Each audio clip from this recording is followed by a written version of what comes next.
의학사전에 나오는 그 공포가, 두려움, 이 공포가 종류가요 한 2,000가지 이상이 된다고 합니다. 뭐 대표적으로 보면 이 버터 공포증, 그래서 땅콩버터에 대한 이 공포증이 있는 사람도 있고요. 또 사진 공포증을 해서 사진을 찍는 것이 굉장히 공포스러운 사람도 있고, 또 광장 공포증, 또 뭐 앙고라 공포증, 이거는 뭐냐, 앙고라 틀 있잖아요. 이런 것에 대해 굉장히 공포를 느끼는 사람이 있다고 합니다. 또 뭐 바니 공포증이라고 그래가지고 이 자주색을 띤 동물에 대한 이 공포가 있는 사람도 있고, 또 어떤 사람은 남자 공포증도 있다 그래요. 그래서 이런 공포가 여러 가지 많은데, 그 공포 중에 또 한 가지 큰 것은 뭐냐면 변화에 대한 공포라는 거죠. 변화에 대한 두려움입니다. 특별히 무엇인가를 내가 잃어버릴 수도 있는 변화에 대해서는 특히 우리가 이제 많이 두렵고 민감해 하는데, 그런 변화 앞에서 그러면 사람들은 어떻게 반응하냐를 보니까 그 변화를 막 원망하고 또 저항하기도 하고, 때로는 그 변화로부터 도망을 치기도 하는 것으로 일반적으로 나타난다고 합니다. 작년이었는데요, 저희 그 아들이 수능을 친 날 저녁에 저에게 그런 이야기를 했습니다. 아빠, 이제 내가 고3이 되었다고 그러는 거예요. 그래서 내가, 야, 무슨 너가 아직 고2인데 뭐 고3이냐? 아니라는 거예요. 오늘 수능이 끝났기 때문에 오늘부로 자기는 진정한 고3이 됐다고 하면서 자기가 엄청 떨린다는 거예요. 그래서 야, 무슨 1년 남았는데 무슨 떨리냐, 이렇게 제가 사실은 넘겼던 그런 적이 있습니다. 그런데 올해 수능을 보는 날 저녁, 그 다음날 기사가 났어요. 고2 학생 한 명이 그날 밤에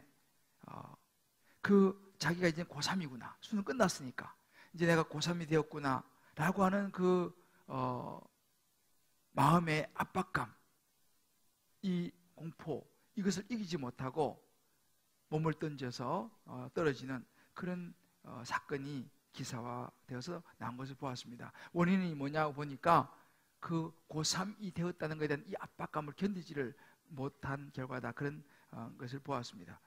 이렇게 우리가 변화라는 것이 굉장한 스트레스구나, 이제 벌써 고3 아직 올라가지도 않았음에도 불구하고 새로운 변화가 이제 확 다가오는 거죠. 사람은 이렇게 살면서 각자 자기 삶의 영역 속에서 이 두려움과 어떤 변화에 대한 이 공포가 다가오더라는 것입니다. 그런데 이 변화에 대한 이 두려움, 공포를 이게 분석을 해놓은 걸 보니까 크게 한 3가지로 이게 나눠지는데, 첫 번째, 많은 사람들이 어디에 많이 어떤 변화의 두려움을 느끼냐면 빠른 속도라는 겁니다. 빠른 속도는 뭐냐 하면 이런 거죠. 여러분, 우리나라 KTX, SRT가 이제 생겨가지고 우리 수서에서 타면 부산까지 2시간 반이면 간다 그래요. 옛날에는 뭐 비둘기호, 뭐 무궁화호 이런 거 타면 한참 걸리잖아, 그죠? 근데 뭐가 달라지냐면, 옛날에는 그렇게 기차 타고 가면서 여행도 하고 풍경도 보고 이렇게 했는데, 이제는 워낙 빨리 달리니까 사물이 집중이 안 되는 거죠. 그래서 그렇게 이런 그 사물을 보는 그런 것이 어렵다는 것입니다. 그래서 빠른 속도는 우리로 하여금 집중하기 어렵게 만들고, 그것은 우리로 하여금 두려움을 준다라는 것입니다. 핸드폰도 이제 곧 갤럭시 2, 3 이렇게 했는데 뭐 다음에도 벌써 갤럭시 10이 나온다는 거죠. 뭐 이런 것들이죠. 두 번째는 복잡한 결정이라는 것입니다. 복잡한 결정은 뭐냐면, 요즘은요 수많은 선택의 요소가 있다는 것입니다. 옛날 같은 경우는 슈퍼에 가서 아저씨 라면 주세요 이렇게 하면요, 일반적으로는 삼양라면 주는 거예요. 그죠? 거기서 조금 더 나가면 소고기라면, 이게 다였습니다. 나중에 그러다가 이제 안성탕면이 나왔죠. 요즘은 슈퍼 가면요 라면의 종류가 너무 많은 거예요. 팔도 무슨 뭐 라면부터 해가지고 하여튼 뭐 김치라면 하여튼 굉장히 많은 거예요. 그래서 사람들이요 선택이 힘드는 거예요. 복잡해. 왜? 옛날엔 심플하니까. 교회도 마찬가지. 옛날에는 교회가 뭐 시골 같은 데 동네 하나밖에 없었어요. 뭐 초이스가 그냥 가면 되는 거예요. 또 이상한 교회도 별로 없으니까. 요즘은 교회가 너무 많고 또 이상한 교회도 제법 많기 때문에 이게 복잡했습니다. 어렵습니다. 뭐 이런 거죠. 너무 종류가 많다는 거. 세 번째는 변하는 가치에 대한 두려움을 느낀다는 것입니다. 요즘 시대가 어떤 절대적인 수 없다, 이런 시대입니다. 여러분 이런 말을 들어봤겠지만 포스트 모던이라는 말이 있습니다. 이 말은 뭐냐면요, 절대적인 가치가 없다는 거예요. 나도 신이 될 수 있고 당신도 신이 될 수 있다, 이런 이제 가치가 포스트 모던. 요즘 시대가 그렇습니다. 아마 여러분들 보신 분이 저 많으리라 생각하는데, 요즘 유럽에서요 정상회담 같은 거 하고 나면 부부 동반해서 사진을 찍지 않습니까? 그런데 유럽의 총리의 부인은요 남자예요. 그래서 부부예요, 부부. 그래서 총리가 사진을 찍는데 남자가 서가지고 사진을 찍는 그런 시대가 지금 왔습니다. 이렇게 이제 가치가 이제 변하는 거죠. 그러니까 엄마가 남자인 거예요. 며느리가 남자인 거예요. 별로 안 놀라시네. 지금 이런 시대가 돼가고 있습니다. 그러니까 이런 변하는 이런 가치 앞에서 두려움을 느낀다는 것입니다. 여러분, 이것이 지금 우리가 살고 있는 시대입니다. 삶이 굉장히 스피드가 빨라지면서 좋은 것도 있지만 일단은 집중이 안 되고 복잡하고, 가족 사회를 묶어주던 어떤 가치, 이것이요 뒤죽박죽이 돼버린, 엄마가 남자, 며느리가 남자, 이런 시대가 돼가고 있는 이런 세상 속에서, 이런 변화의 물결이 몰려오는 시대 속에서 우리는 어떻게 살아야 될 것인가라는 것입니다. 여러분이 그 이름을 들어보셨겠습니다만 엘빈 토플러라고 미래학자가 있습니다. 유명하죠. 그가 미래 충격이라는 책에서 이런 이야기를 합니다. 사람들이 급진적인 변화의 삶을 살 때에 그들은 안정성의 섬이라고 불리우는 것이 필요하게 된다, 이렇게 얘기했습니다. 워낙 스피드가 빠른 변화 속에 살고 있으니까 사람들의 마음이요 어디로 가느냐, 이제 좀 안정성이라고 하는 그런 섬의 필요를 느끼기 시작했다는 것이죠. 그러니까 우리가 모든 것이 막 급변하는 사회 속에서 변하지 않는 그 무엇이 우리의 삶에 필요하다라고 하는 것입니다. 여러분, 바울이 살던 시대도 마찬가지였습니다. 우리와는 다른 시대에 살았습니다만 그때도 예외는 아니었습니다. 바울은요 사실은 그의 이제 인생의 거의 마지막에 다다라서 이 디모데후서 이 편지를 쓰는데, 그는 마지막 시간을 어떻게 보냐면 자기가 양육한 제자들 또 교회 공동체를 준비시키는 시간으로 보내고 있었습니다. 바울은 엄청난 변화를 예감했습니다.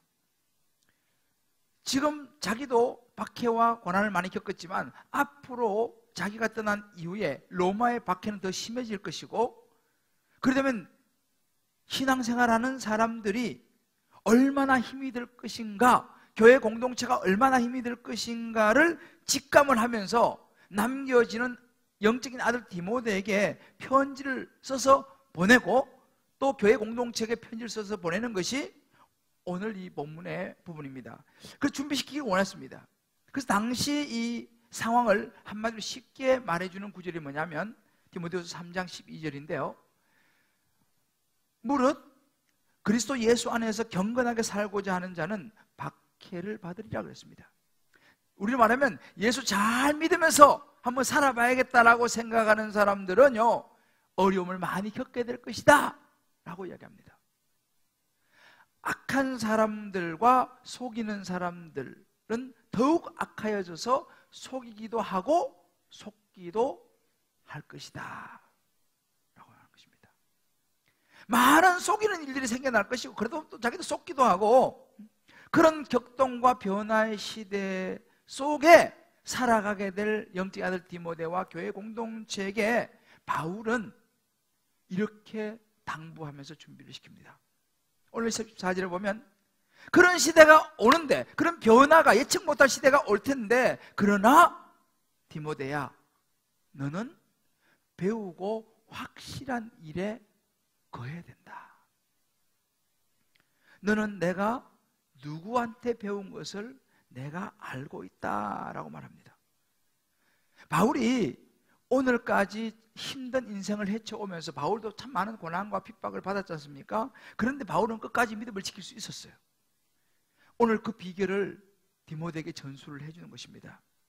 그것은 바로 배우고 확실한 일.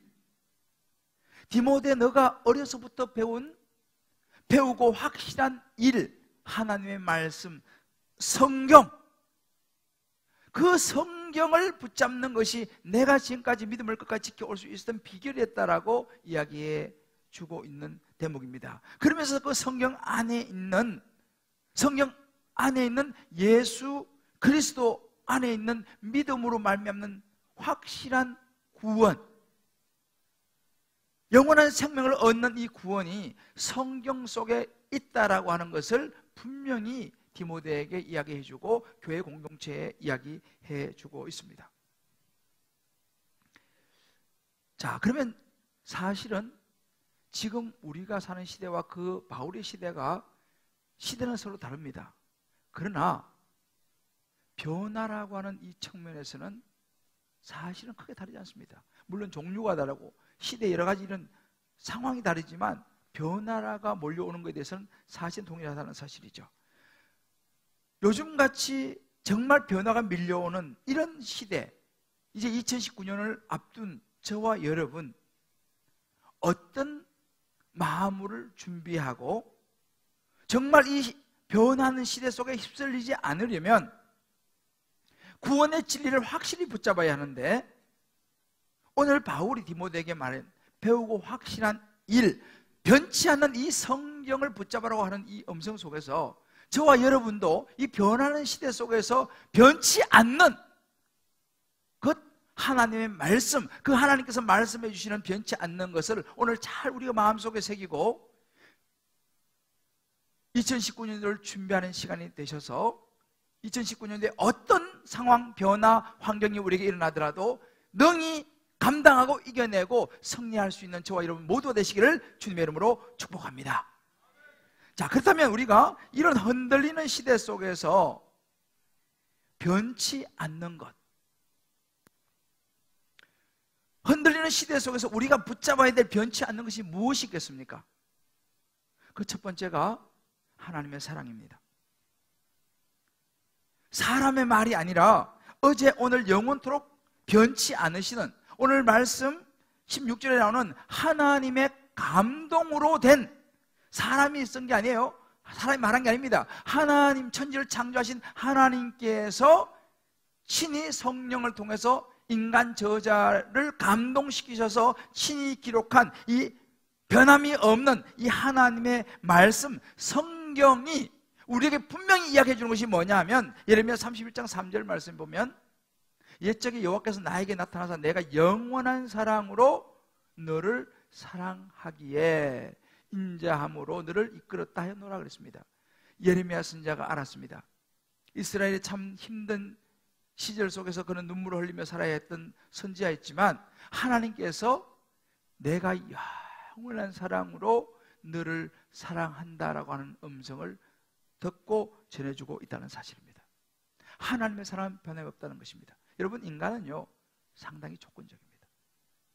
저를 비롯해서 우리 사람들은 가만히 보면 사랑도요, 나를 막 사랑해 주는 사람은 엄청 사랑하지만 좀 그런 것이 아니다 싶으면 우리 마음이 확 변해버리는 경우를 우리 많이 경험합니다. 왜요? 인간은 조건적이기 때문에 그래요. 그런데 하나님은 조건이 없으십니다. 하나님은, 우리는요 우리의 기분, 감정, 이런 상황에 따라서 막 우리가 좌우되지만 하나님은 기분에 의해서 좌우되는 분이 아니라는 사실을 여러분 마음에 붙잡게 되시기를 주의 이름으로 축복합니다. 얼마 전에 이제 수능 봤지 않습니까? 수능을 보고 이제 아마 어느 집 아들이 수능을 굉장히 못 봤는가 봐요. 굉장히 못 봐가지고 이제 집에 와서 밥을 먹고 있었대요. 그 엄마가 수능도 아주 디기도 못 보고 집에 와서 밥을 먹는 아들에게 이렇게 얘기했다는 거예요. 야, 밥이 넘어가냐? 속이상해. 밥이 넘어가냐? 근데 그 옆에 다른 아버지가 또 보고 있다가, 야, 넌 왜 이렇게 무능하냐? 아빠는 좀 잘 나가시는 분 같아. 그 아들이 밥 먹다가 상처받아가 집 나갔다는 거 아니에요.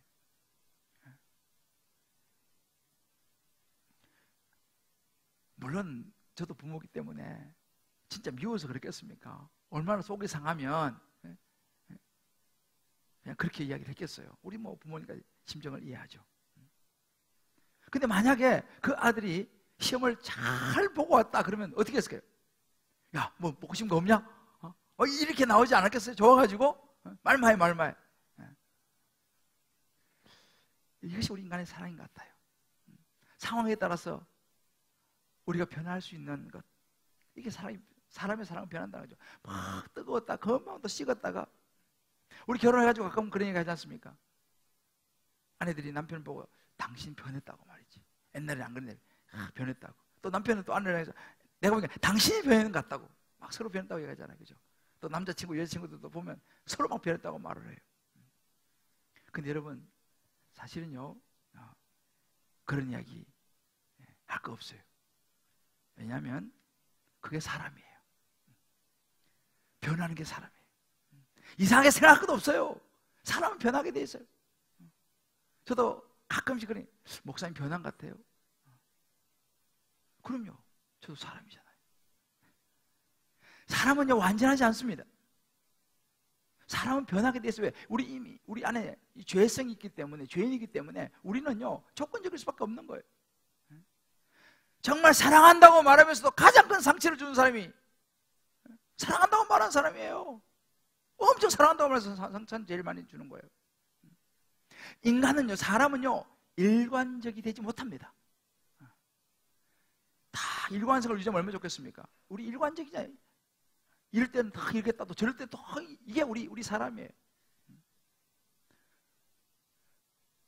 우리는요 살다가 무슨 문제가 생기잖아요. 그러면요, 하나님 나 사랑하세요? 하나님을 원망해요. 자기가 문제인데 왜 자꾸 하나님을 원망을 해요? 그죠? 하나님 나 사랑하세요? 이렇게 우리 이야기해요. 이게 우리 모습입니다. 이게 제 모습이고 어찌 우리의 모습이에요. 근데 하나님은 그렇지 않습니다. 하나님은 바뀌지 않습니다. 바울이 이 하나님의 사랑을 깨닫고 확신하면서 로마서 8장에 이렇게 얘기합니다. 내가 확신하노니 사망이나 생명이나 천사들이나 권세자들이나 현재일이나 장래일이나 능력이나 높음이나 깊음이나 다른 어떤 피조물이라도 우리를 우리 주 그리스도 안에 있는 하나님의 사랑에서, 하나님이 나를 사랑하는 데서 절대 끊을 수 없으리라. 할렐루야. 어떤 세상에 별 모든 것이 시도하더라도 하나님이 우리를 사랑하는 걸 끊을 수 없다는 거예요. 이게 하나님의 사랑입니다. 하나님의 사랑은 변치 않습니다. 이 사랑을 우리가 확신하고 붙잡는 것이 너무너무 중요하다는 사실이에요. 저도 이 하나님의 사랑을 경험한 적이 있습니다. 물론 저도 어렸을 때부터 신앙생활을 했습니다만, 저는 그 사랑을 언제 경험했냐면 대학 떨어져가지고 재수할 때 그 사랑을 경험했습니다. 제가 대전에서 대성학원 종일반을 다녔는데 저희 형님하고 저하고 자취를 했어요. 자취를 하는데 우리 형님이, 저는 이제 아침 일찍 도시락 싸가지고 이제 학원 가면 이제 도시락도 싸주고 그렇게 했어요. 되게 고맙죠. 잘 해주는데, 그런데 제 마음에는요 어떤 생각이 드냐면, 우리 형이 나를 이해할 수 없지. 왜냐면 그때 이제 벌써 오래전이지만 그때는 참 재수하는 게 참 힘들었어요. 마음도 팍팍하고 성적도 생각만큼 안 나오고, 그러니까 막 누구는 대학 다닌다 그러는데 나는 가방 들고 대성학원 왔다 갔다, 이 마음이 너무 안 좋았어요. 그런데 우리 형님을 보면 나한테 되게 잘해주는 것 같긴 한데, 그래도 내 마음 몰라, 재수 안 해봐가지고 모를 거야, 이런 마음이 제게 있었어요. 위로가 안 되는 거예요, 잘해줘도. 그래서 이제 제 마음을 풀 데가 없잖아요. 힘들고 외롭고 난 아무도 알아주지 못할 것 같아. 그 마음을 풀 데가 없어 제가 간 곳이 있었는데, 학원 갔다가 오는 길에 중간에 제가 다니던 교회 지하에 보면 기도실이 있었어요. 지금 대전에 대덕단이 넘어가는 그 길목인데, 가면 이제 권사님 한 두세 분이 보다 기도도 하고 좀 어두운 지하니까 저는 거기서 그냥 앉아가지고 고등학교 졸업한 애가 뭐 기도를 하면 얼마나 잘하겠습니까? 하도 마음이 안 좋으니까 그냥 앉아가지고 뭐 넋두리인지 기도인지 뭐 그냥 좀 울다가 집에 가고 그렇게 했습니다. 근데 그때 참 그래도 무슨 생각이 들면 하나님은 내 마음을 아실 것 같은 생각이 들었어요. 하나님은 내 마음을 아실 것 같아. 우리 형은 몰라줘도. 그래서 거기서 이제 마음 좀 풀고 또 집에 가고 이렇게 했는데 그러면서 제가 결정적으로 하나님의 사랑을 제가 느낀 게 뭐냐면 그날따라 모의고사 성적이 나오는데 너무 안 나왔어요. 공부는 정말 열심히 했는데 안 나오는 거예요. 기초가 없고 하니까 점수가 안 나오는 거예요. 그날 더 힘들어서 너무너무 마음이 안 좋아가지고 또 다시 거기 저는 갈 데라고 없잖아요. 그 지하 기도실에 가서 앉아가지고 그날은 좀 더 정말 하나님 앞에서 울고 뭐 기도인지 우는 건지 뭐 하여튼 넋두리인지 하고 있는데 하나님이 저에게 선물을 주셨어요. 하나의 정표를 주는데 뭐냐면 혼자 기도하다가 갑자기 방언을 제가 받게 됐어요. 좀 물론 혼자 되게 놀라기도 했어요. 그런데 그때 내가 알은 거예요. 하나님이 나를 사랑하시는구나. 하나님이 내가 얼마나 힘든 걸 아시고 나를 이렇게 사랑하시는구나를 그때 그 하나님 주셨던 그 정표를 가지고 제가 얼마나 큰 위로가 되는지 몰라요. 그러면서 사실 저는 하나님하고 사랑에 빠졌어요. 제주하면서. 그래서 그 다음부터는 기도실에 가서 기도하는 게 너무 좋은 거예요. 가면 위로를 받고. 물론 나중에 점수는 뭐 잘 나오진 않았어요. 아무튼 그렇지만 그때 정말 큰 위로를 받았습니다. 옛날에 그 주일학교 때 부르던 노래가 있어요. 여러분들 아시는 분이 있을지 모르겠는데 그런 노래예요. 아름다운 이야기가 있네, 구세주의 사랑 이야기, 영광스러운 천국 떠난 사람, 나와 같은 죄인 구하려. 주님의 그 사랑은 정말 놀랍네, 놀랍네, 놀랍네. 주님의 그 사랑은 정말 놀랍네, 나를 위한 그 사랑. 아무도 모르시나? 그죠? 사람들은 이해할 수 없네, 나를 향한 하나님 사랑, 그 사랑이 나를 살게 하네. 뭐 이런 노래가 있어요. 근데 이 가사가요 정말 맞았어요. 사람들은 이해할 수 없네, 나를 향한 주님의 사랑. 정말 놀라운 사랑. 여러분, 2019년도가 다가오고 있습니다. 한 해를 또 맞이하면서 내년에 여러분들의 삶에 어떤 변화가 올지 몰라요. 어떤 예측하지 못할, 때로는 이해할 수 없는 상황이 전개될지 우리는 알지 못합니다만 한 가지 분명한 것을 붙잡으시기 바랍니다. 어떤 상황, 어떤 일이 벌어진다 하더라도, 어떤 변화가 온다 하더라도 하나님께서 여러분을 향한 사랑은 변함없다는 사실을 믿으시길 주 여러분으로 축복합니다. 절대 하나님의 사랑은 변하지 않습니다. 사람은 변하고 뭐 배신하고 그냥 뭐 이래 하지만 우리 하나님은요 절대로 부부 사이의 사랑은 변할지 몰라요. 부모 자식 간의 사랑은 변할지 몰라요. 직장 동료 간에, 친구 간에 그런 사랑은 변할지 모르지만 하나님이 여러분 한 분 한 분을 향한 사랑은 절대로 변하지 않는다는 사실을 오늘 성경이 우리에게 분명히 말해주고 있기 때문에 이것을 확실히 붙잡는다면요 오늘 한 해는 확실하게 승리하게 될 줄을 믿습니다. 자, 우리 옆에 분이 이렇게 한번 서로 손잡고 한번 이야기해 주십시다. 어떤 일이 있어도 하나님은 당신을 사랑하십니다. 하나님의 사랑은 변함이 없습니다. 할렐루야. 두 번째 흔들리는 시대 속에서 변치 않는 것이 있다면 하나님의 말씀입니다. 오늘 14절에 보게 되면 너는 배우고 확실한 일에 거하라 그랬습니다. 배우고 확실한 일에 거하라. 뭐냐 그게? 15절에 보면 그리스도 예수 안에 있는, 어려서부터 성경을 알았나니 성경은 능히 너로 하여금 그리스도 예수 안에 있는 믿음으로 말미암아 구원에 이르는 지혜가 있게 한다. 이 성경 안에는요 우리를 구원하시고자, 우리를 십자가에 죽으시고 부활하신 예수 그리스도로 말미암아서 저와 여러분 모두가 구원을 받게 된다라고 하는 하나님의 확실한 약속이 이 성경 안에 들어 있다는 사실을 우리에게 얘기해 줍니다. 이 구원의 진리는 절대 변함이 없는 것을 믿으시기 바랍니다. 하나님 말씀 약속은 변함이 없습니다. 이사야 4장 8절에 이런 구절이 있습니다. 풀은 마르고 꽃은 시드나 우리 하나님의 말씀은 영원히 서리라. 할렐루야. 시간이 지나면 사람도 변하고요, 아파트도요 몇십 년 지나니까 노후가 돼가지고 부수고 다시 지어야 되더라고요. 세상의 음식도 그렇고요, 모든 것은 유통기한이 있어요. 그러나 하나님의 말씀은 유통기한이 없는 줄 믿으시길 바랍니다. 하나님 말씀은 영원합니다. 세상이 얼마나 빨리 변하는지 몰라요. 과학도요, 기술도요. 여기 우리 과학이나 이런 IT 이 기술 쪽에서 근무하신 분이 계실지 모르겠어요. 아마 잘 알 거예요. 얼마나 빨리 변하는지 몰라요. 컴퓨터 얼마나 그냥 빨리 변하는지 몰라요. 핸드폰 뭐 매년 달라지지 않습니까?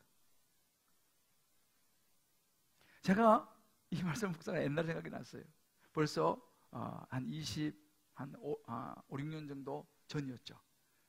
제가 컴퓨터를 처음 산 게 대학원 2학년 때로 기억이 되는데, 저희 누나가 저한테 컴퓨터를 한 대 처음 사줬어요. 그때 컴퓨터가 나온 지 막 그렇게 얼마 되지 않았는데, 그래서 그 컴퓨터를 사가지고 처음에는 이렇게 해서 이제 페이퍼 쓰고 이렇게 모니터 이따만 하잖아요, 그죠? 화면 좀 작게 좀 이따만 하고 본체 이렇게 크고, 그거 가지고 이제 제가 대학원을 졸업을 하고 이제 유학을 가게 됐어요. 그런데 무슨 생각이면 이 컴퓨터를 가져가야지 내가 공부를 할 수 있는 거예요. 그래서요, 그때 지금 생각하면 참 그렇지만 그때는 유학을 갈 때 제가 이따만한 그 모니터를 끌어안고 비행기 타러 갔다는 거 아닙니까? 김포공항에서 모니터 이게 그 가방에는 본체를 넣고 모니터는 그 뭔데 끌어안고 들어가려니까 막 성문이 안 된다는 거예요. 막 말이죠. 이거 안 됩니다. 저 이거 없으면 공부 못 합니다. 좀 봐주세요. 이렇게 해가지고요. 그래서 그때는 성문들이 마음씨가 좋았어요. 그래서 실경이 부리다가 그냥 타라 그러더라고. 그래서 내가 그때 이 모니터 있다는 거 안고 제가 비행기 타고 갔다니까요. 그런 시절이 있었어요. 지금 생각하면 좀 웃기죠, 그죠? 지금은 뭐 이런 모니터 안고 다니는 사람 누가 있습니까, 요즘은? 그냥 뭐 아이패드 하나 탁 가지고 가든지, 아니면 뭐 노트북 탁 조만한 거, 아니면 탁 핸드폰 자체가 너무 좋잖아요. 시대가 이렇게 많이 변했어요. 여러분, 이론도 변합니다. 뭐 상담 이론, 무슨 이론도 변해요. 이 시대가 그렇게 빨리 변합니다. 그런데요, 시편 119편 151절 2절에 보면 이런 구절이 있습니다. 여호와여 주께서 가까이 계시오니 주의 모든 계명들은 진리니이다. 내가 전부터 주의 증거들을 알고 있었으므로 주께서 영원히 세우신 것인 줄을 알았나이다. 할렐루야. 하나님의 계명은요, 하나님의 이 말씀은요, 영원히 변치 않는다는 사실을 성경 분명히 우리에게 이야기해 주고 있습니다. 하나님의 말씀은요, 일시적이 아니에요. 영원한 것입니다. 사실 세상에요, 이 성경책만큼 많이 비판을 당하고 조롱을 당하고 불태움을 당한 책이 없을 겁니다. 그러나 이 성경은요, 2000년이 지나도 지금까지도 살아남았어요. 얼마나 많이 박해를 당하고 성경 본다고 사람은 잡혀 죽기도 하고요. 실제로 1400년경에 종교개혁이 일어나기 한 100년 전입니다. 영국에서 이 캐톨릭이 득세했을 때에 그때는요, 성경을 못 보겠어요. 영국 사람들은 영어로 된 성경책이 없습니다. 그때 위클리프가 영어로 성경을 번역을 합니다. 그런데 그것을 나라에서 법으로 못 보겠어요. 보는 사람은 잡혀서 화형시켜 버렸어요. 그때 누가 나오냐면 롤라드라고 불리워지는, 독버섯이라고 불리워지는, 중얼거리는 사람이라고 불리워지는 롤라드라는 사람들이 평범한 성도들 중에서 성경을 보고 싶어하는 사람들, 몰래 번역된 영어 성경을 가지고 숨어서 보고 전해주던 사람들이 있었습니다. 그 사람들이 롤라드라고 하는 사람이 있었어요. 그래도 잡히면 화형당하고 그런 시대가 있었어요. 그래서 그 사람들이요, 얼마나 성경을 보고 싶었으면요, 그렇게 오래 숨어서 성경을 보다가 나중에는 이 사람들이 어떻게 너무너무 핍박을 당하고 이제 잡히면 화형당하고 하니까 우리가 스스로 성경이 되자. 그래서 사람들이 당신은 마태복음 외우시오, 당신은 누가복음, 당신은 요한복음, 당신 요한계시록 이래가지고요 한 명 성경을 하나씩 다 외워버렸어. 그래서 이 사람들이 성경을 외워서 스스로 성경이 된 사람들, 그래가지고 성경 필요 없이 다 외웠으니까, 그래가지고 20몇 명, 27명 모이면요 신약 성경이 됐어요. 목숨 걸고 그런 성경을 지켰던 시대가 있었습니다. 왜 그 사람들이 목숨을 걸고 성경을 보려고 했겠습니까? 성경 속에 우리를 구원하신 하나님의 구원의 진리, 하나님의 약속이 들어있었기 때문인 것을 믿으시기를 주의 이름으로 축복합니다. 목숨 걸고 지킬 만한 충분히 가치가 있다는 사실이에요. 수많은 사람들이 성경을 지키기 위해서 순교했습니다. 왜 이 성경이 이렇게 중요하냐? 이것에 우리를 구원에 이르게 하는 하나님의 복음이 들어있기도 하지만, 또 다른 측면으로 이 성경이 중요한 것이 뭐냐면요, 이 세상을 지켜낼 수 있는 도덕의 법칙들, 영적인 법칙들이 이 성경, 우리 인간이요 제대로 잘 살아가려고 하면요 성경이 필요했다는 사실입니다. 사람이요 이 세상이 언제부터 황폐해지기 시작했는지 아세요? 하나님의 법을 어기면서부터 세상은 황폐해지기 시작했습니다. 아담과 하와가 죄를 지으면서부터 죽음이 찾아왔지 않습니까? 실제로 우리가 사는 많은 지금 이 시대 속에서요 인간들 사이에서 스트레스, 근심, 걱정, 죄책감, 막 분노, 서로 막 관계가 막 깨어지고, 부부관계가 막 깨어지고, 동료관계가 막 깨어지고, 나라가 막 분열되고, 왜 이런 일이 생길까요? 가만히 보십시오. 하나님의 법을 인간들이 깨뜨리기 때문에 그렇습니다. 오늘날 많은 질병들이 어디서 온지 아세요? 사회의 많은 질병들이 하나님의 말씀을 깨뜨리기 때문에 온다는 것을 우리는 보고 있습니다. 그 한약은 뭡니까? 요즘 여러분들 보헤미안 랩소디, 아마 영화 우리나라에서 800만이 넘었다 그래요. 아마 여기서 보시면 제법 많을 것입니다. 거기 나오는 주인공, 이 전설적인 이 가수, 퀸 그룹의 리드싱어 프레드 머큐리, 정말 모든 사람들의 마음을 들었다 놨다 하는 그의 천재적인 음악, 노래. 그런데요 저도 그래서 그 바쁘지만 제 집사람하고 가서 내가 봤어요. 많은 사람들이 그렇게 그냥 너무 좋다고 그래가지고 제가 가서 봤는데, 제가 참 많은 생각을 했어요. 그 프레드 머큐리의 인생을 쭉 나열하는, 이제 쭉 정리해가면서 그려낸 영화입니다. 그런데 그 프레드 머큐리의 인생의 핵심에 뭐가 있냐면, 물론 노래가 있죠. 기가 막힌 노래가 있지만, 그가 처음에 잠깐 사랑했던 한 여인이 나오고, 그러다가 그가 사랑하게 된 남자가 나와요. 그가 남자를 사랑하게 됩니다. 자기도 남자인데 남자를 사랑하게 되면서 그 남자와 관계하면서 살아가게 되면서 하나님의 법칙을 깨버리는 거예요. 남자와 여자가 합하여 한 몸을 이루어서 가정을 이루어야 되는데, 남자와의 관계를 맺으며 살아가다가 에이즈에 걸립니다. 에이즈에 걸려가지고 프레드 머큐리가 45살이라고 하는 젊은 나이에 세상을 떠나요. 그게 그 영화의 메인 스토리입니다. 물론 거기에 기가 막힌 그의 노래가 등장을 하죠. 노래는 좋을지 모르지만요 저는 굉장히 걱정스러워요. 800만이 넘었고 이제 1000만이 넘어갈지 모르는데, 저 영화를 많은 청소년들이 볼 거 아니겠습니까? 많은 젊은이들이 볼 거 아니겠습니까? 많은 아줌마들이 볼 거 아니겠습니까? 많은 아저씨들이 보겠죠. 무슨 생각을 할까요? 야, 그 노래 멋있다, 좋다 라고 하는 이면에 성경이 분명히 남자와 여자가 합하여 한 몸을 이루고 살아야 한다고 말하는 법칙을 깨버리는 그런 그의 인생관이, 그의 가치관이 우리 자녀들에게 들어가면 어떻게 될까? 수많은 사람들 마음에 들어가면 어떻게 될까? 심히 우려가 됐습니다. 여러분, 아담과 하와가 받은 유혹도 사실 그런 거였습니다. 에덴 동산에 선악과가 있죠. 이거 먹으면 안 된다. 하나님께서 정해놓으셨습니다. 사단이 뱀의 모양으로 하고 와가지고 어떻게 하와를 유혹합니까? 창세기 3장 1절 이렇게 나옵니다. 뱀이 여자에게 물어가로되 하나님이 참으로 너희에게 동산 모든 나무의 열매를 먹지 말라고 하시더냐? 이렇게 묻습니다. 뭐예요? 진짜냐? 진짜 하나님께서 그거 먹지 말라고 말씀하셨어? 뱀이, 사단이 요한 것이 뭐냐면요, 하나님의 말씀을 의심하게 만드는 거예요. 그거 진짜야? 에이, 아닌 같은데? 성경에서 동성애가 나쁘다고 말해? 에이, 그거 아닌 같은데? 성경 그런 게 어디 있어?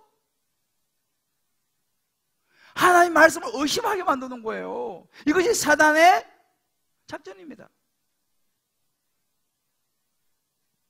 여러분, 분명히 알아야 되는 것은 뭐냐면요, 이 영화가 800만이 넘을까 1000만이 넘을지 모르겠지만 전 세계에서 이 영화에 열광을 하고 있는데, 전 세계의 대중들이, 전 세계의 많은 여론들이 이 프레드 머큐리에게 열광한다고 해서 그것이 죄가 아닌 건 아니에요. 모든 사람이 열광한다고 해서 죄가 아닌 것은 아닙니다. 죄는 죄입니다. 이걸 우리가 알아야 됩니다. 이것이 바로 어쩌면 현대판 선악과예요. 슬쩍 끼워넣는 거죠. 여러분, 그래서 우리가 분별이 너무너무 중요하다는 사실입니다. 하나님의 말씀은요, 우리에게 분명히 죄는 죄라고 이야기합니다. 여러분, 진리는 감정이 아니에요. 진리는 느낌이 아닙니다. 여러분, 감정은요, 우리를 때로 속입니다. 멋진 음악은 때로 우리를 속입니다. 저와 여러분은요, 느낌과 감정이 아닌 진리 그 자체이신 하나님의 말씀, 예수 그리스도를 진리로 붙잡아야 될 줄 믿습니다. 감정으로 예수 믿는 거 아니에요. 느낌으로 예수 믿는 거 아닙니다. 하나님의 말씀을 붙잡고 우리가 신앙생활하고 예수 믿는 것입니다. 하나님의 말씀이 변치 않는 말씀. 오늘 여러분들의 주보에 보면은 우리 김동환 집사님이 그 간증이 실려 있어요. 나중에 집에 가서 한번 읽어보세요.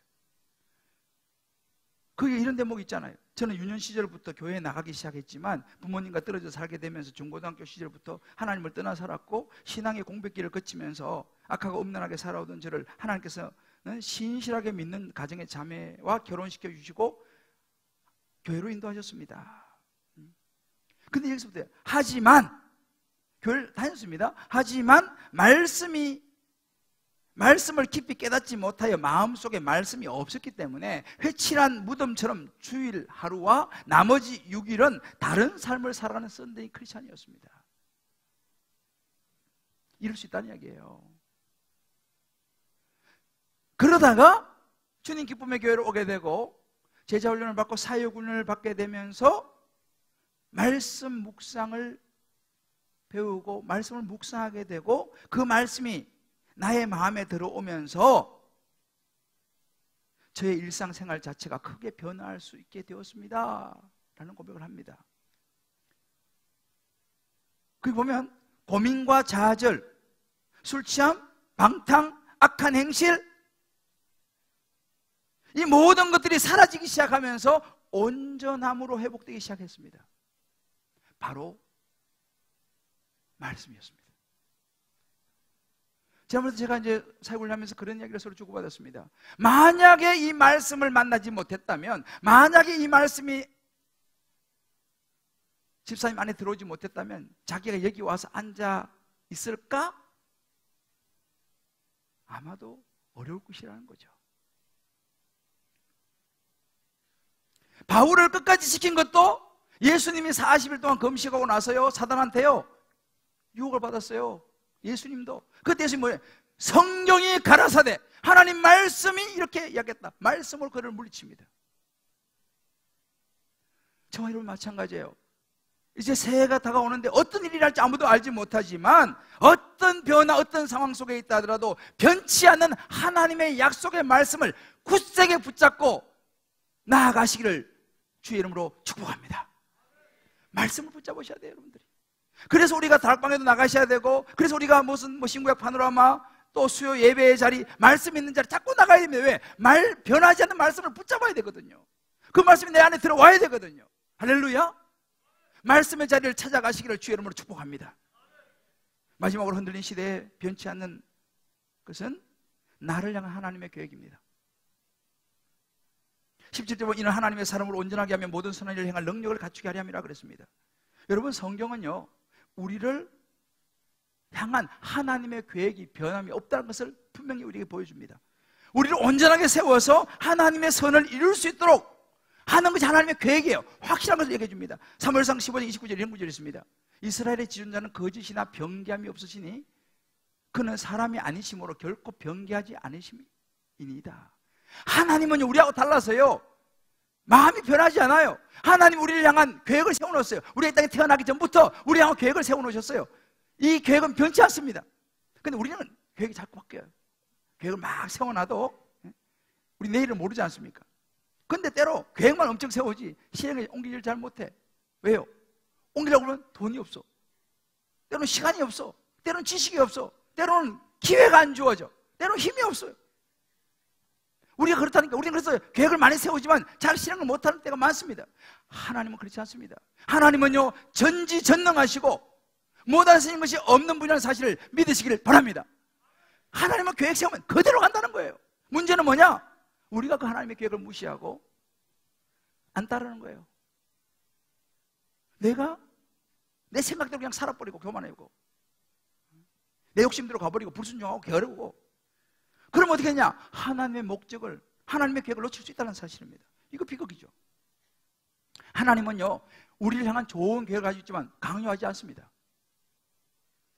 우리가 그 계획을 받아들일 때 하나님의 선한 계획이 이루어지는 것이지 막 강요하진 않아요. 이걸 우리 잘 알아야 됩니다. 한 가지 분명한 것은 때로 우리가 약하고 부족해서 죄도 짓고 실수하고 넘어지고 그럴 때도 있습니다. 그런데요, 하나님이 우리를 향한 계획을 포기하지는 않습니다. 기다리는 거예요. 돌아오기를 기다리는 것입니다. 로마서 8장 28절 이런 구절이 있습니다. 우리가 알거니와 하나님을 사랑하는 자, 그 뜻대로 부르심을 입은 자들에게는, 모든 자들에게는 합력하여 선을 이룬다. 모든 사람에게 하나님의 계획이 그대로 이루어진 게 아니에요. 하나님을 사랑하는 사람, 하나님 뜻 가운데 부르심을 입은 사람, 하나님의 뜻대로 하나님의 계획을 내가 믿음으로 붙잡고 믿음으로 손에 잡고 가려고 하는 사람, 그 사람에게 모든 때로 실수도, 때로는 실패도, 때로는 죄로 넘어진 것도 하나님이 사용한다는 사실을 믿으시기를 주의 이름으로 축복합니다. 자, 이 얘기하면 오늘 말씀 마무리하겠습니다. 요즘 시기가 그렇고 하니까 옛날 생각이 참 많이 나는데, 제가 그래서 재수를 했잖아요. 그 재수를 했는데 점수가 별로 안 나왔어요. 그래도 대학은 가야 되고, 이제 군대, 안 그러면 군대 가야 되니까. 그래서 이제 제가 뭐 원치 않는 지방에 대학을 이제 가게 됐어요. 그런데 그때는 이제 3지방이 있었어요. 1지방, 2지방, 3지방. 1지방을 내가 이제 뭘로 했냐면, 점수는 많이 안 나왔죠. 아무튼 뭐 그래도 맞춰서 가려고 하니까 1지방을 뭘로 했냐면 관광 경영과를 했습니다. 나는 경영에는 관심이 없고 노는 걸 좋아하니까 관광에 관심이 있어가지고 관광 좋다. 1지방 관광 경영. 2지방은 제가 이제 국어를 조금 좋아했기 때문에 국어 국문과를 지원했어요. 3지방은 정말 내가 싫어하고 거의 포기했던, 나의 재수를 실패로 이끌었던 영어 영문과. 왜 그걸 선택했냐면, 제가 그때 가면 얹혀 살아야 될 우리 사촌 형님이 영어 선생님이었어. 그래서 사촌 형님 체면 봐가지고 내가 얹혀 살려면 영어 그냥. 그래서 3지망은 영어 영문과를 썼어요. 발표가 났어요. 관광을 하면서 살려고 하는데 희망께 관광형이 떨어지고 국어 국문도 떨어지고 정말 영문도 모르는 영문과 딱 붙은 거예요. 이야, 앞이 깜깜했어요. 어떻게 해요, 그래도? 그래서 제가 영문도 모르고 영문과를 들어가서 영문도 모르고 영문과를 나왔어요. 그 영문과를 합격을 해놓고 이제 군대에 갔어요. 걱정이 되는 거예요. 왜? 영문과는 붙어놨는데 영어를 내가 너무 못하거든. 재수해도 정말 내가 진짜 영어 때문에 내가 실패한 사람인데 영어 다시 보기 싫은데 영문과를 붙어놓으니 얼마나 걱정이 되겠어요. 군대 갔는데도 잠이 안 와. 야, 나 복학하면 영문과를 다니는데 한 달 다니다 군대 갔거든요. 야, 그래도 영문과를 그래도 뭐라도 해야 되지 않겠냐. 그래서 그때부터 내가 휴가를 나와가지고요, 버케버리를 사가서 갔어. 영어 단어라도 외우려고 제가. 그래서 제가 군대 때 제가 사실은요 걱정돼가지고 버케버리 22,000원 다 뗐다는 거 아닙니까? 33,000에 도전해서 33,000원 중간 정도 다 떼고 나왔어요. 별로 안 놀라시네. 제가 군대 때 그렇게 공부해 진짜 영어를 왜? 걱정돼가지고 아무것도 모르고 대학 1학년부터 다니면 얼마나 창피해요. 그 걱정돼가지고요 제가 군대 시절 열심히 영어 공부를 했어요. 그런데 물론 그때 내가 되게 실망했죠. 정말 내가 제일 싫어하는 영문과를 삼지망에 붙어가지고 안 갈 수는 없고. 근데 제가 대학 4학년이 됐을 때 하나님이 저를 신학대학원으로 부를 줄은 정말 생각하지 못했어요. 근데 제가 대학 4학년 때 하나님 나를 신학으로 부르셨어. 신학대학원을 가려고 보니까 과목이 4과목인데 영어, 성경, 논술, 대학 4년 성적 100점에 400점 만점에 신학대학원 입학 시험이 있었어요. 그 제가 영어는 제가 4년 동안 했지 않습니까? 그래서 제가 신학대학원 들어갈 때는요 영어만은 내가 확실하게 해가지고 제가 진짜 들어갈 때는 정말 잘 들어갔어요. 아주 좋은 우수한 성적으로 들어갔는데 물론 나올 땐 조용히 나왔습니다만 근데 하나님에게는 그 다음에 있었어요. 제가 신대원을 졸업을 하고 유학을 가게 될지 저는 꿈에도 생각하지 않았습니다. 촌놈이 공부도 제가 잘한 것도 아닌데. 그런데 하나님께서 유학에 대한 마음을 주셔가지고 유학을 가려고 보니까요 영어가 결정적으로 이게 써야 되는 거예요. 그래서 사실은 그 영어 때문에 제가 점수가 나오고 유학을 갔는데 뭘로 공부합니까? 영어로 공부를 하는 거예요. 영어로 공부로. 결정적으로 정말 영문도 모르고 가야 했던, 눈물 흘리면서 어쩔 수 없이 가야 했던 그 영어가 제 인생에 결정적인 도움을 주었습니다. 그래서 제가 알게 됐어요. 이것이 하나님이 날 향한 계획이었구나. 그때는 정말 기가 막혔는데 시간이 지나고 보니까 하나님께서 저를 그렇게 준비시키려고 그렇게 하시다는 사실. 여러분 지금 삶이 어떤 상황인지 내년에 어떻게 전개될지 알지 못하지만 분명한 것은 하나님이 여러분 한 분 한 분 향한 확실한 가장 좋은 계획을 가지고 계시다는 사실을 믿으시기를 주의 이름으로 축복합니다. 사랑하는 성도 여러분, 이제 우리는 미래를 준비하는 시간입니다. 이제 올해도 얼마 남지 않았습니다. 기억하십시오. 새해에 어떤 일이 여러분의 인생에 일어난다 할지라도, 어떤 변화가 온다 할지라도 하나님의 사랑을, 변치 않는 하나님의 사랑을 붙잡으시기를 주의 이름으로 축복합니다. 하나님 말씀을 의지하십시오. 감정, 느낌 아니요, 하나님의 약속, 하나님의 말씀. 여러분 자녀를 향하여서, 우리 잠옷실의 아기들 키우는 우리 엄마들, 하나님의 약속을 붙잡으시기를 바랍니다. 그리고 하나님의 계획을 믿으십시오. 하나님을 신뢰하십시오. 이것이 무너지면요 인생이 다 무너지는 거예요.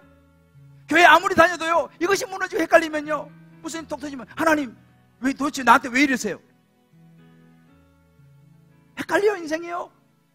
그러나 이것을 확실히 붙잡으면요 어떤 일이 일어난다 하더라도 하나님, 저는 하나님을 신뢰합니다. 하나님의 사랑을 믿습니다. 그렇게 될 때에 100% 오르신 하나님 우리가 확실히 믿고 붙잡을 때에 여러분 내년의 모든 삶이 어떤 일이 온다 할지라도 능히 성리하게 될 줄을 믿습니다. 다윗이 이렇게 고백합니다. 내가 하나님을 의지하였은즉 두려워 아니하리니 사람이 내게 어찌하리요. 시편 46편 이렇게 고백합니다. 하나님 우리의 피난처가 되시오 힘이시니 환난 중에 만날 큰 도움이시라. 그러므로 땅이 변하든지 산이 흔들려 바다 가운데 빠지든지 바닷물이 홍룡하고 뛰놀든지 그것이 넘침으로 산이 요동할지라도 우리는 두려워하지 아니하리로다. 할렐루야. 이 시간 이 찬양을 같이 부르고 있는데 이 찬양은 여러분 잘 모르는 찬양이에요. 독일의 본헤퍼라고 하는 유명한 신학자가 있습니다. 이 신학자는 나치에 대항하다가 감옥에 갇혀가지고 처형을 기다리고 있었습니다. 희망이 없어요. 그때 이 본헤퍼가 자기를 기다리는 약혼녀와 어머니에게 새해를 기다리면서 편지를 써서 보낸 내용이 있습니다.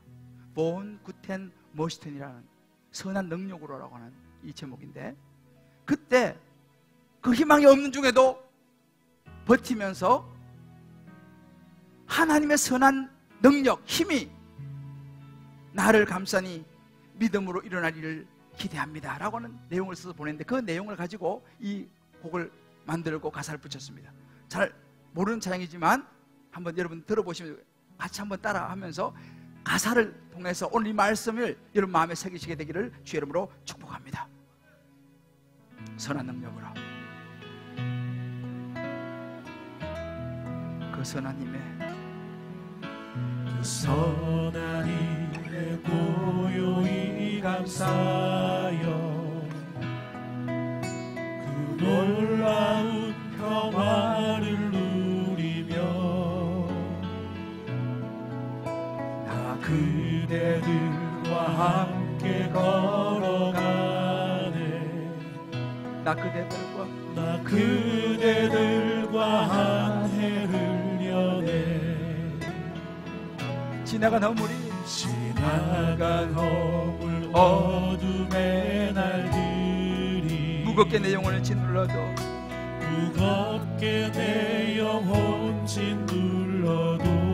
오 주여 우리를 외면치 마시고 오 주여 우리를 외면치 마시고 약속의 구원을 이루소서. 약속의 구원을 이루소서. 그 선하님이 우리를 감싸시니 그 선하님이 우리를 감싸시니 믿음으로 일어날 일을 기대합니다. 본헤퍼의 고백입니다. 일어날 일을 기대하네. 주 언제나 우리와 함께 계셔서 주 언제나 우리와 함께 계셔 하루 또 하루가 늘 새로워. 주께서 밝히신 작은 촛불이 어둠을 헤치고 타오르네.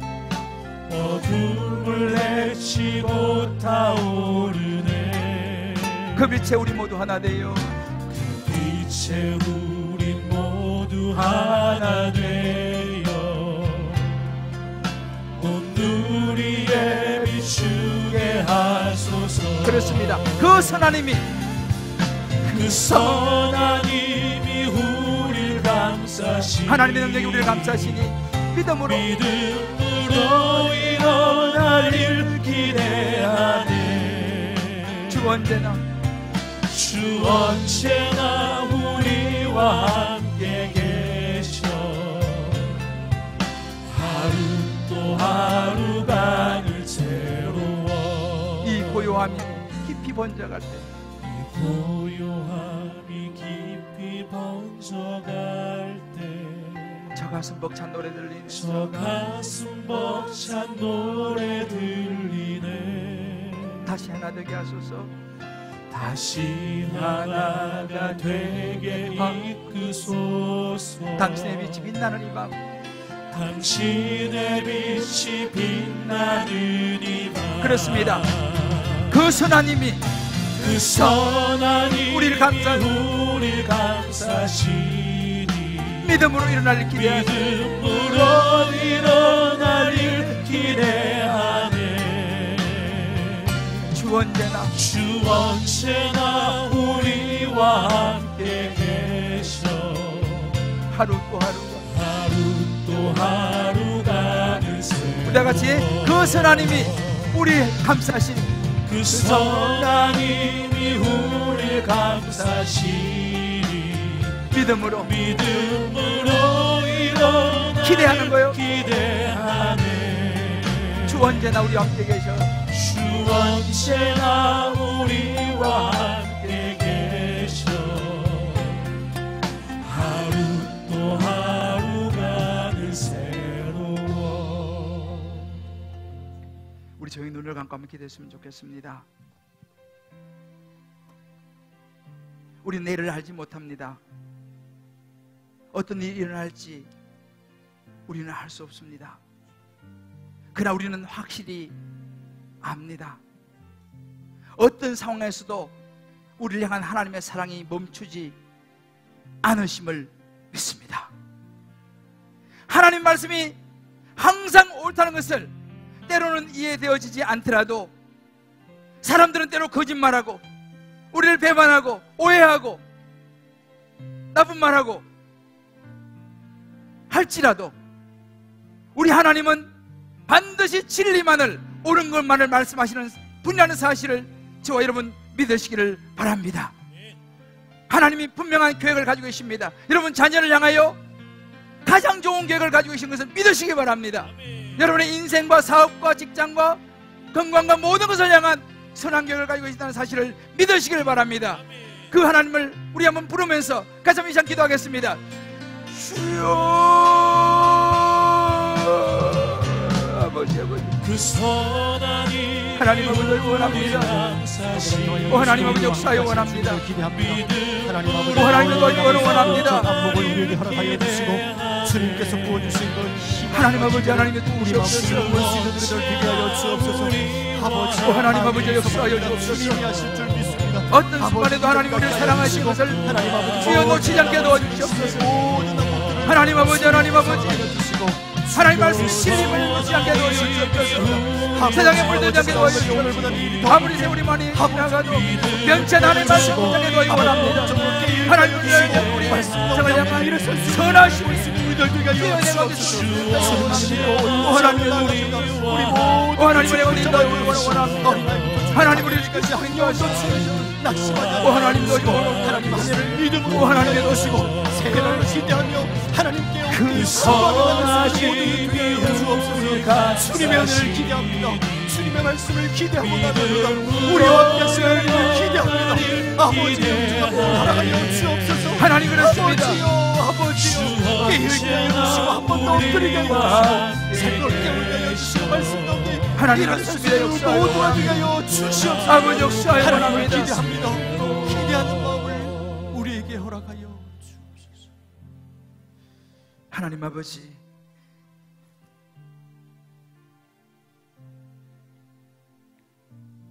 어떤 상황과 변화와 환경 속에서도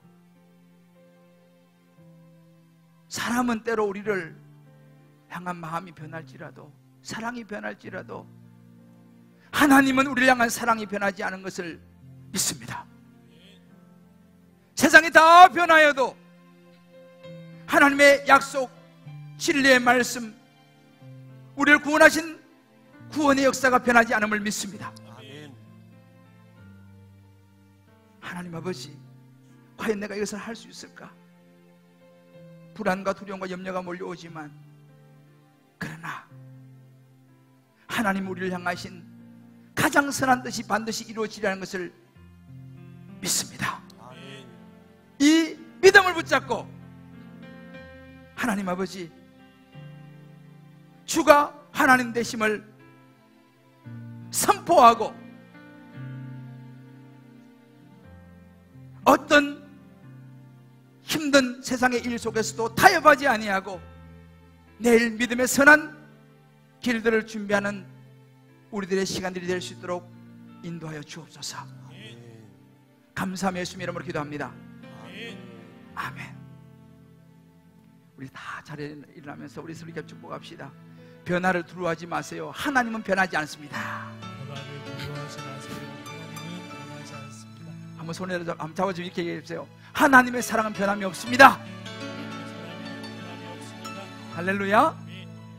여러분 자녀들 하나님께 맡기시길 바랍니다. 하나님이 책임지십니다.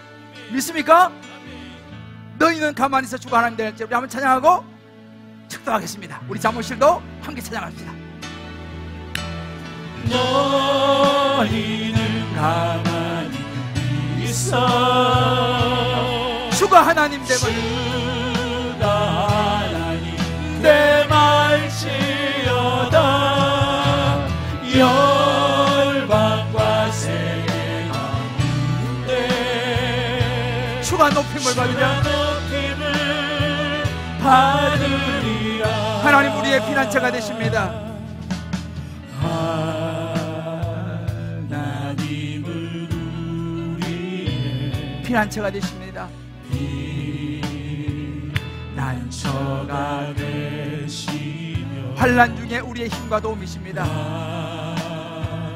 환난 중에 우리의 힘과 도움이십니다. 힘과 도움이시라. 우리 오른손으로 찬양합시다. 너희는 가만히 있어. 너희는 가만히 있어. 그렇습니다. 주가 하나님임을, 주가 하나님 되말지어다. 열방과 세계가 누군데 주가 높임을 받으리라. 사랑합니다 내 아버지여. 고백합니다. 사랑합니다 내 아버지. 사랑합니다 내 온 맘 다하여 선포합니다. 예수 그리스도 주님 오심을 기다리며. 이제는 우리 주 예수 그리스도의 크신 은혜와 하나님의 사랑과 성령의 인도하심이 세상은 변하고 예측 못할 일들이 일어난다 할지라도 변함없는 하나님의 사랑과 변함없는 구원의 하나님의 역사의 말씀과 우리를 향하신 선한 계획을 굳게 믿고 내일을 준비하는 우리 성도님들의 한 분 한 분 머리 위에 저들의 사랑하는 자녀들을, 사랑하는 아내, 남편, 부모, 모든 삶의 여정, 기도 제목 위에 군문에 가는 자녀들, 여기저기 흩어진 우리 식구들, 병상에서 주의 전을 사모하며 회복을 기다리는 우리 환우들 머리 위에 어려운 중에도 변함없이 하나님 나라를 향한 언약을 붙잡고 올려드리는 11조의 예물과 감사, 성교, 구제, 소원, 이 모종의 특별한 예물과 500여 건축 예물, 그 축복된 손길 위에 이제부터 영원토록 함께 하시기 간절히 축원하옵나이다. 아멘.